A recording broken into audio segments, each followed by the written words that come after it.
Hello दोस्तों, नमस्कार।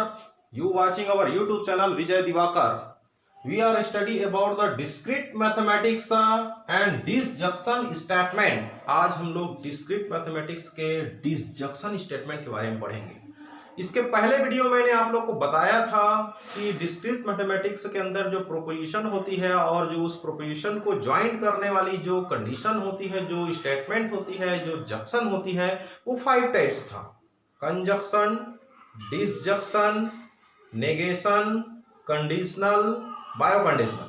तो यहां पर जो पहला था कंजक्शन, वो पहले वीडियो में आप लोग पढ़ चुके हैं अच्छी तरह से।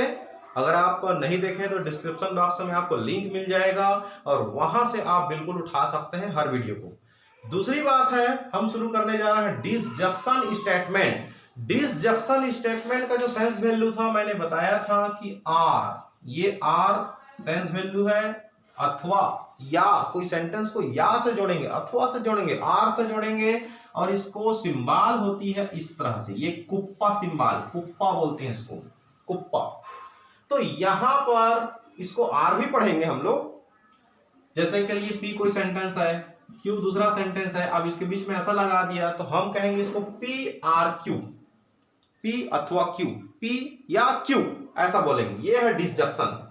तो इसकी ट्रूथ टेबल निकालेंगे, ट्रूथ वैल्यू निकालेंगे। इसका क्या निकलेगा, इसका ट्रूथ टेबल का जो सेंस है। चलो हम बात करते हैं। For any two numbers a and b, आपके पास दो नंबर है, ए और बी है। आप पी एंड क्यू, पी और क्यू के अंदर में दो नंबर है, पी का नंबर ए और क्यू का नंबर बी है। For any two numbers a and b of p and q respectively such as a dot b equal to 0, a multiply b equal to 0 है। यहां पर हम लोग लिए हैं a multiply b equal to 0। पिछले video मैंने बताया था a plus b equal to 0। तो याद रखेंगे दोस्तों कि कंजक्शन के लिए, ज्वाइंट के लिए ए प्लस बी इक्वल टू 0 को दिमाग में रखना है। और डिसजंक्शन के लिए अगर ट्रूथ वैल्यू निकालना है तो उसका जो बेसिक कॉन्सेप्ट है ए मल्टीप्लाई बी इक्वल टू 0, इस बात को आप लोग दिमाग में रखिए, तब कहीं जाकर के आप ट्रूथ टेबल आसानी से निकाल सकते हैं और हमेशा याद रहेगा। कंजक्शन के लिए ए प्लस बी इक्वल टू 0 और डिसजंक्शन के लिए ए इंटू बी इक्वल टू 0। तो यहां पर ध्यान दीजिए, इफ यहां पर है आपका a इक्वल टू 0 है, suppose that a equal to 0, तो हम कहेंगे p के लिए जो वैल्यू है, ट्रूथ वैल्यू, वो क्या निकलेगा, ट्रू निकल गया। b इक्वल टू 0 है तो q के लिए भी जो वैल्यू है वो भी ट्रू निकल गया। तो a डॉट b, 0 में 0 को मल्टीप्लाई कीजिए, 0 आएगा। कुल मिलाकर के p आर q का जो वैल्यू है वो भी क्या आ जाएगा, 0 आ जाएगा। इसी तरह से आप दूसरा बात करते हैं। चलो a does not equal to 0, a 0 नहीं है, इसका मतलब p फाल्स है, p फाल्स है। b does not equal to 0, या फिर हम b को 0 ले लेते हैं। चलिए b इक्वल टू 0, इसका मतलब q ट्रू है। तो a डॉट b क्या आएगा बताइए, a 0 नहीं है लेकिन b तो 0 है ना, 0 में किसी चीज को मल्टीप्लाई करते हैं तो 0 ही आती है। सीधी सी बात है, यहां पर p आर क्यू का जो वैल्यू है 0 आ रहा है, a dot b equal to 0 है, यही 0 यहां भी आ रहा है। तो ये सेंटेंस सेटिस्फाई हो रही है, इस स्टेटमेंट को, इस जो कंडीशन को ये सेटिस्फाई कर रहा है, इसका मतलब ये ट्रूथ हो गया। A dot b equal to 0, यहां भी 0 आया, ट्रूथ हो गया। जब 0 नहीं आएगा तो हम फाल्स करेंगे। यहां पर फिर हम लेते हैं a equal to 0, b does not equal to 0, तो बताइए a dot b equal to क्या आएगा, a 0 है, a 0 नहीं है। चलो 5 4 6 से कुछ भी नंबर है ये, लेकिन ये तो 0 है ना, मल्टीप्लाई करेंगे तो इस कंडीशन को सेटिस्फाई कर दिया, इस स्टेटमेंट को सेटिस्फाई कर दिया। इसका मतलब है इसका जो ट्रूथ वैल्यू है वो ट्री है, ट्रू आएगा, और इसका जो है फॉल्स आएगा, और इसका p or q equal to 0, यहां भी 0, इसका मतलब हो गया ये ट्रू आएगा। चलिए लास्ट है a does not equal to 0, b does not equal to 0, तो बताइए a डॉट b क्या आएगा, a 0 नहीं है, एनी नंबर्स है, मान लो 5 4 6 1/2 ऐसा कुछ है।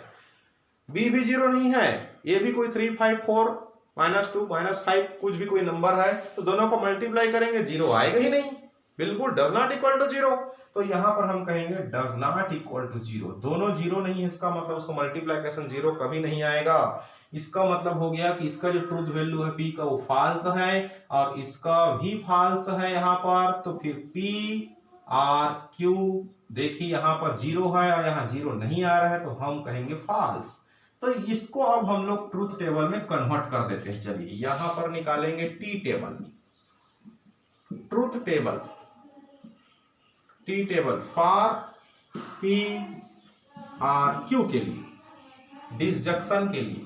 ये हो गया पी, ये क्यू और यहां है पी आर क्यू, पी कुप्पा क्यू।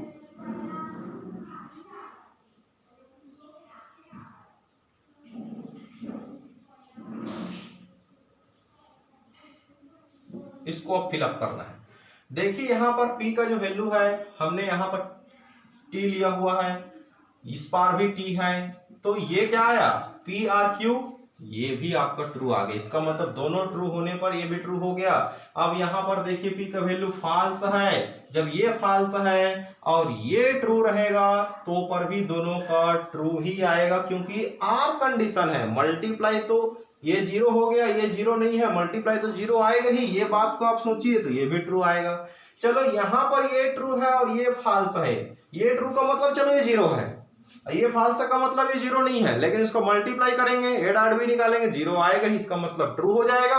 तो यहां पर हम कहेंगे ये भी ट्रू आएगा।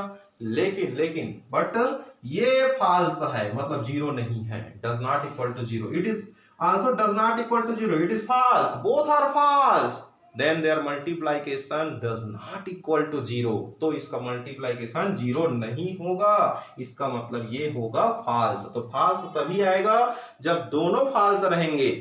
इन a disjunction statement their truth value are false. कब फॉल्स होगा? when both proposition statements value are false। तो यहां पर ये हो गया टी टेबल, बिल्कुल आप इसको ध्यान दीजिएगा, स्क्रीनशॉट ले सकते हैं। इसी तरह से अगर हमको निकालना है, थर्ड है नेगेशन, फिर उसके बाद कंडीशनल, फिर उसके बाद बायो कंडीशनल, इस तरह से हमको निकालना है। अब स्क्रीनशॉट लीजिए, फिर हम नेगेशन के बारे में आपको बताते हैं।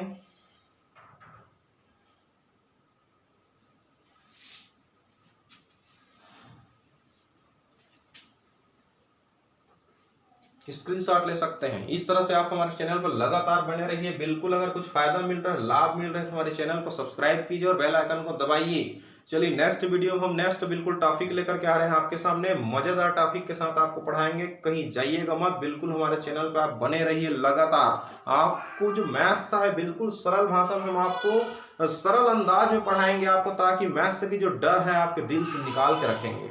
चलिए, थैंक यू सो मच।